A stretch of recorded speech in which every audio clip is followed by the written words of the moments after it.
A smiling German Chancellor greets reporters on Monday. At her side, her party's winner of a state election held in northern Germany on Sunday. But Angela Merkel's first words were for the winner of the perhaps more consequential election held in France on the same day. I was delighted about the fantastic electoral success of Emmanuel Macron, and I congratulated him yesterday by telephone. Emmanuel Macron carries the hopes of millions of French people, of many people in Germany, and the whole of Europe. He conducted a brave, pro-European campaign. He stands for openness to the world. He stands firmly behind a social market economy, and we know that Germany and France are bound by fate. Behind the warm words is the profound sense of relief among the upper echelons of the German government at this result. Their fears of a Le Pen presidency had prompted the foreign minister to use scathing words about the National Front leader. But now that has been replaced by the question of how these two leaders can take their two countries forward together. On the face of it, both share a belief in continuing European integration. The gloomy weather here in Berlin cannot dampen the warmth of the welcome that Emmanuel Macron will receive when he makes his way here in the not-too-distant future, nor the underlying strength of the relationship between these two countries, which is the driving force behind the EU. But before Macron comes, first is the turn of the outgoing French President, François Hollande, for one last bilateral meeting with Angela Merkel. These two have not always seen eye to eye on every detail of EU policy, but have broadly sought consensus wherever possible. That is something both Angela Merkel and Emmanuel Macron will be seeking in the months ahead. The Russian President Vladimir Putin has sent a congratulatory message to France's President-elect, urging Emmanuel Macron to bridge what he called the deep rifts between the two countries. Putin said that it is necessary for Russia and France to work together in the face of the growing threat of terrorism and violent extremism. According to the Russian leader, Europe and the entire world are in the middle of a difficult period that is accompanied by an escalation of local conflicts and the destabilization of regions. Putin further said that he is ready for constructive cooperation with Macron on bilateral, regional, and global issues.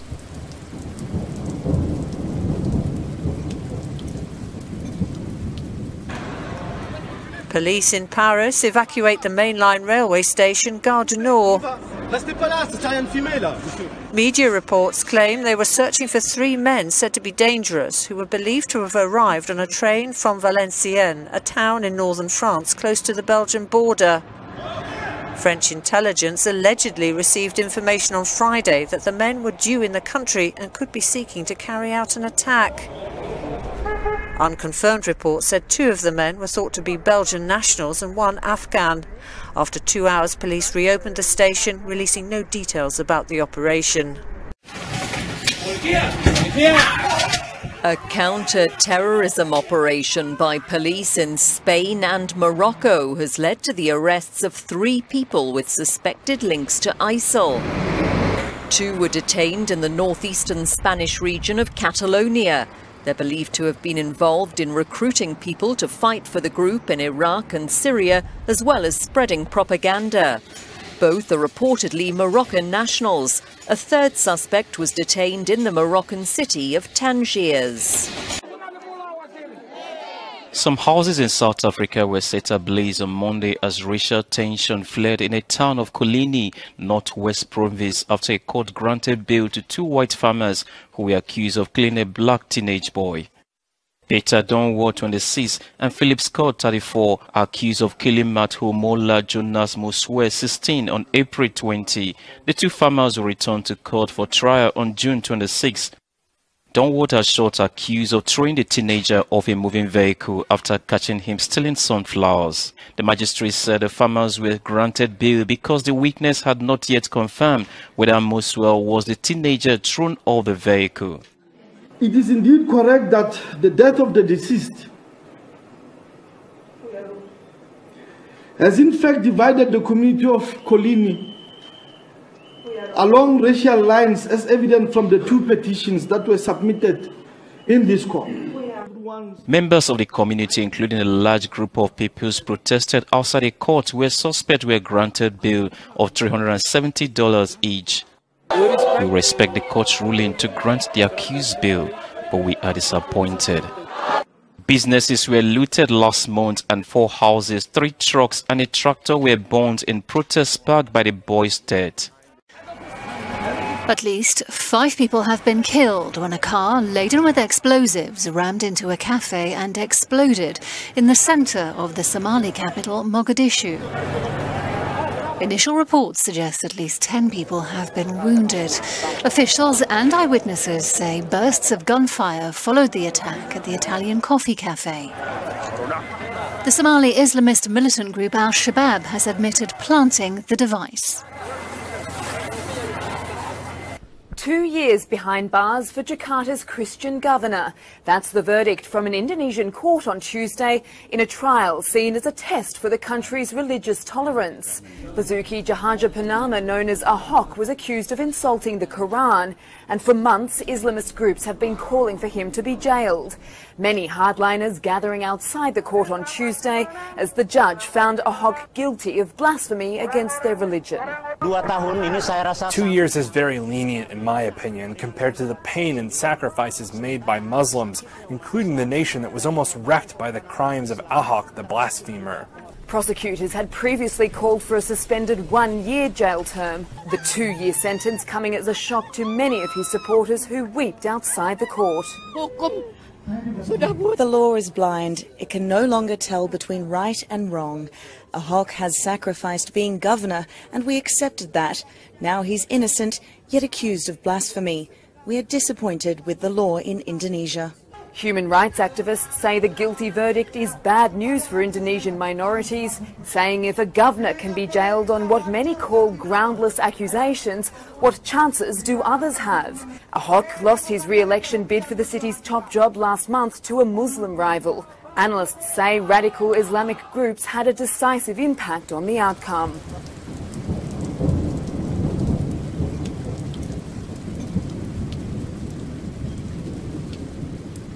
Well, just explain the issue of this silencing the Muslim call to prayer. What's that about, and can Turkey actually do anything about that?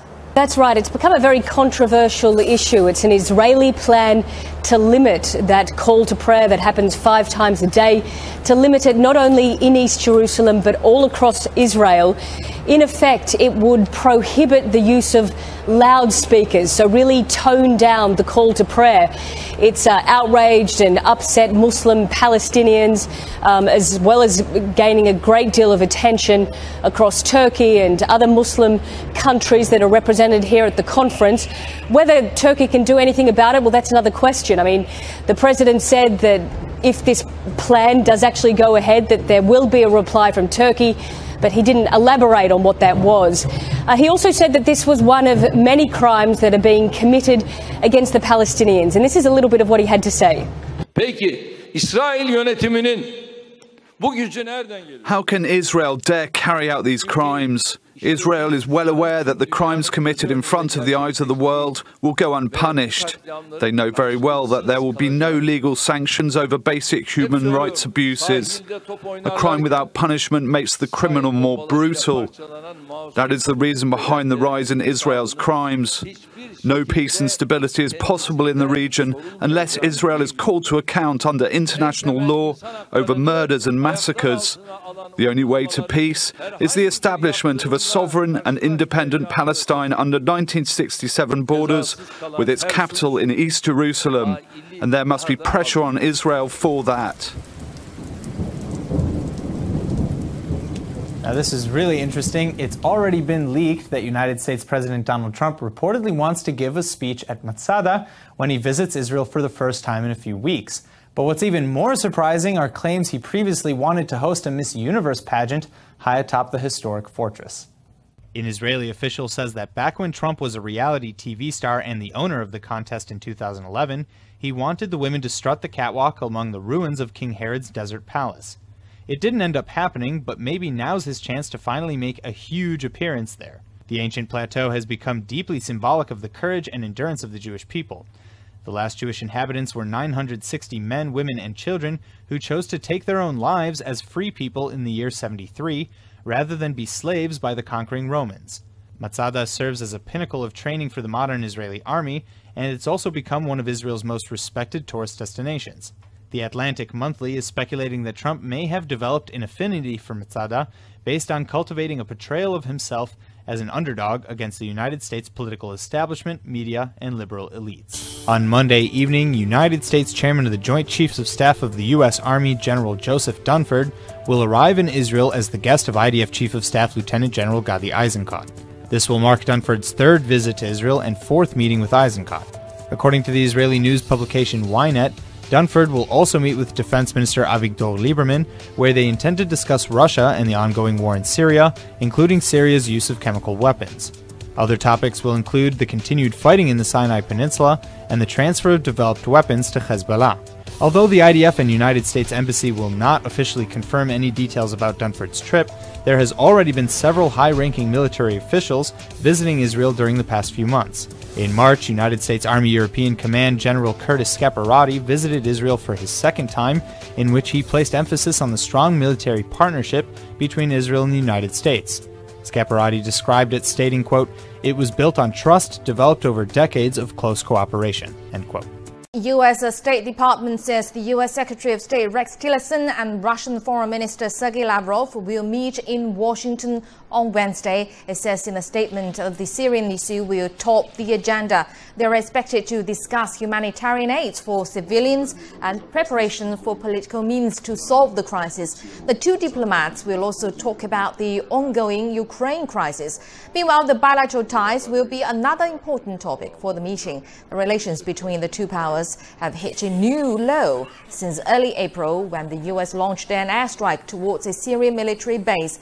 Tillerson said last Wednesday that the two countries need to change the status quo. Patriotic fervour on Red Square as Russia celebrates the Allied victory over Nazi Germany in the Second World War. 72 years on, feelings still run high over the sacrifices of the Soviet Union. It lost more of its citizens than any other country in the conflict, around 25 million. Today, President Putin said no force will be able to dominate our people. I congratulate you on Victory Day, when greatness is defined by the people, by their unprecedented heroic deed, the salvation of the fatherland, and heroic decisive contribution to the defeat of Nazism.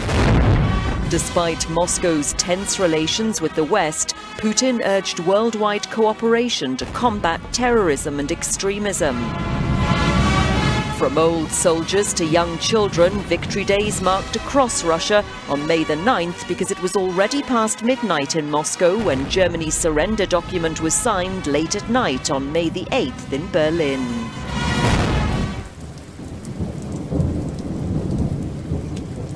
US media had earlier reported that the hiatus of the Freedom of Navigation Patrol under the Trump presidency was so that the US president could get on China's good side as he tries to deal with North Korea. But speaking to reporters in Singapore, Commander Scott Swift dismissed these reports, saying there is no change in policy toward the region under President Trump.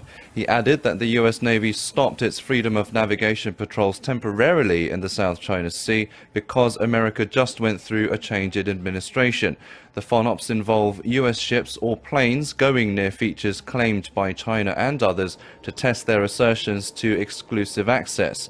Swift said he was not surprised that the process has continued in a dialogue as the new administration gets its feet on the ground and determines where would be appropriate to take advantage of these opportunities and where it may want to wait.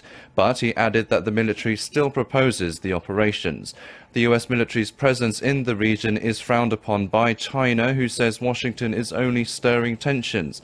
The commander also downplayed concerns of China's naval fleet expansion, assessing that it is to match their growing economy.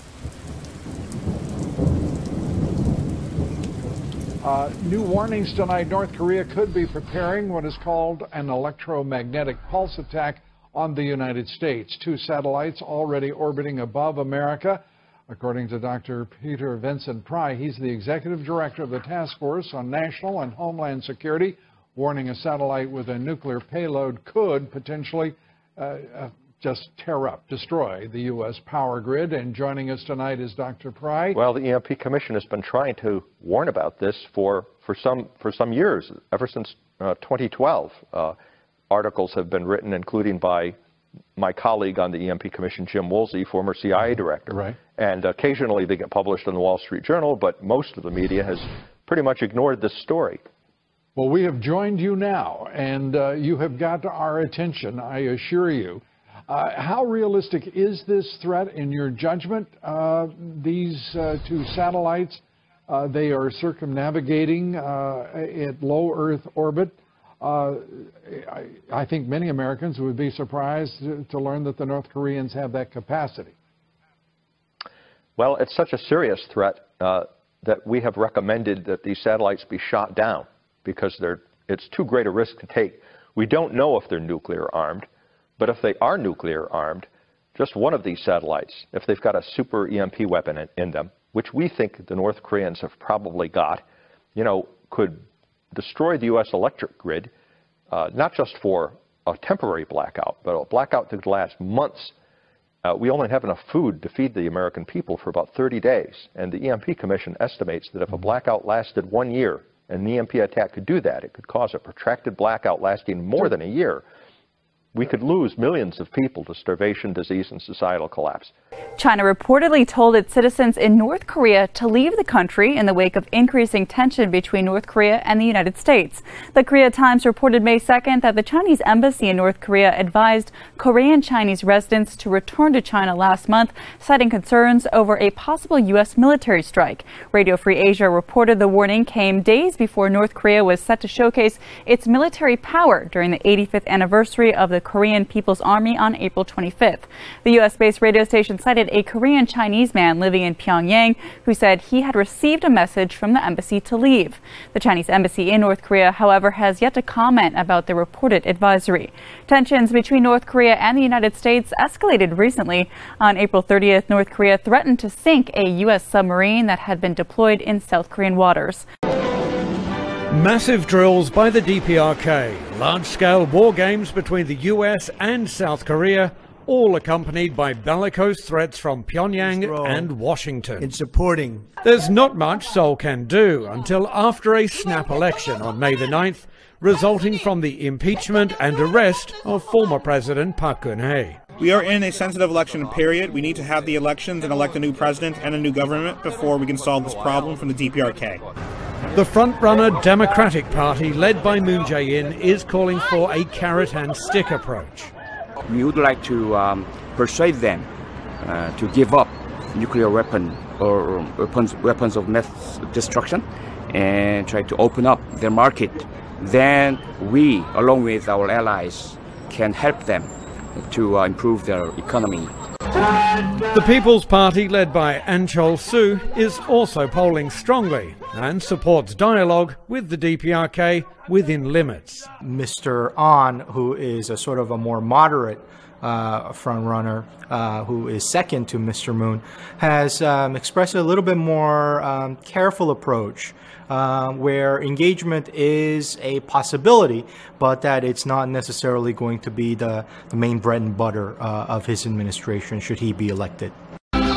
Both of the leading campaigners are liberals who want to tone down the tensions and angry rhetoric currently fanning the flames.